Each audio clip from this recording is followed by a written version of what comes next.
As public entities work against the ADA Title II compliance countdown, I have been creating and publishing several resources to help you get organized, get started, and advance on your ADA Title II compliance project as soon as possible. And the resource on the screen with me now is especially good. This is my accessibility policy template. And I created this template with public entities that are covered by Title II in mind, but everyone can benefit from this accessibility policy template. So what we're going to do is we're going to go through the different sections in this template. I'm going to talk about how this template can benefit you, and then I will tell you how to get this template. All right, so at the very top, we have a box with my copyright notice, which basically says that you can edit and customize this template for your own internal use only. So you can't copy it, you can't publish it, distribute it, etc. So that notice is at the top of the template.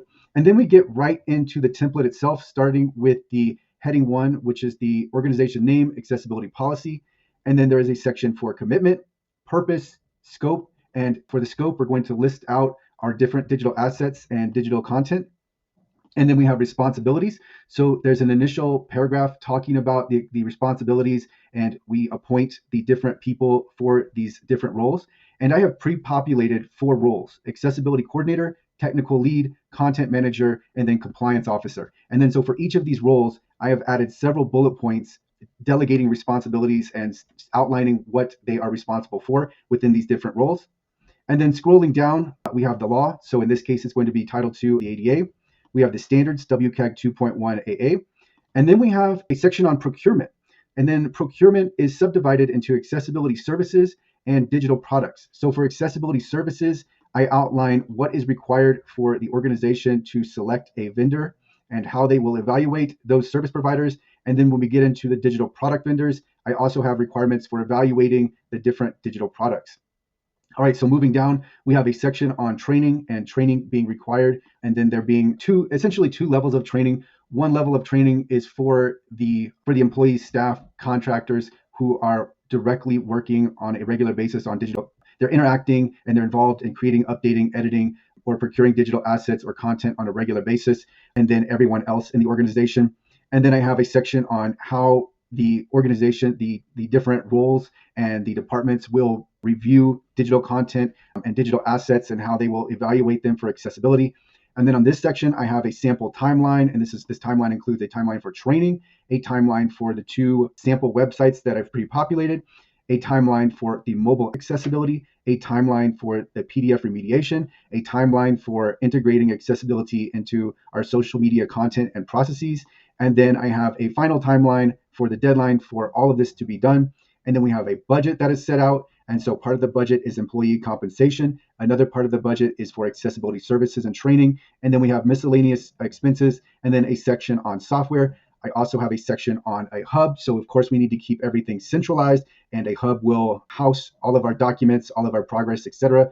We have a section on reporting and who needs to report and convene and at what interval they report.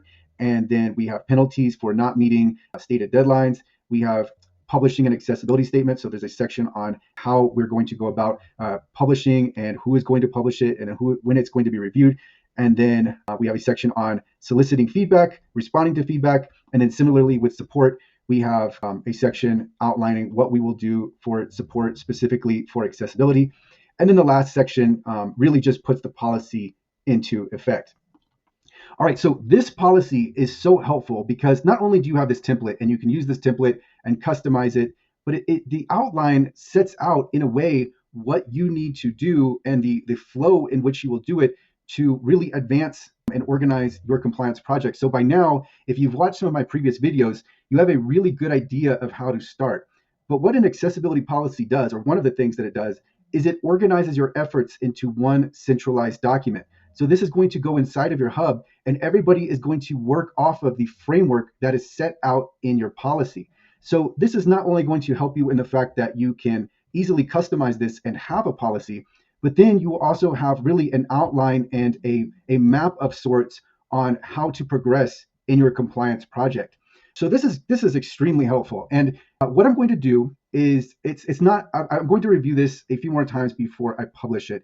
But what I'm going to do is I'm going to put this inside of the WCAG course. And so this will be available for everyone who's signed up to the WCAG course. This will be available. You'll just need to go to the course updates lesson at the very beginning of the course, and you will be able to find this accessibility policy template.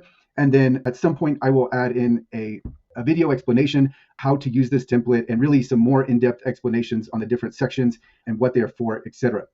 But also on next week, I anticipate that I will have this available for download if you subscribe to accessible.org with a professional email address. So an email address with your organization as the domain name, as opposed to using Gmail, Yahoo, etc. So you will need a professional email address, but this will be free to download if you subscribe to accessible.org.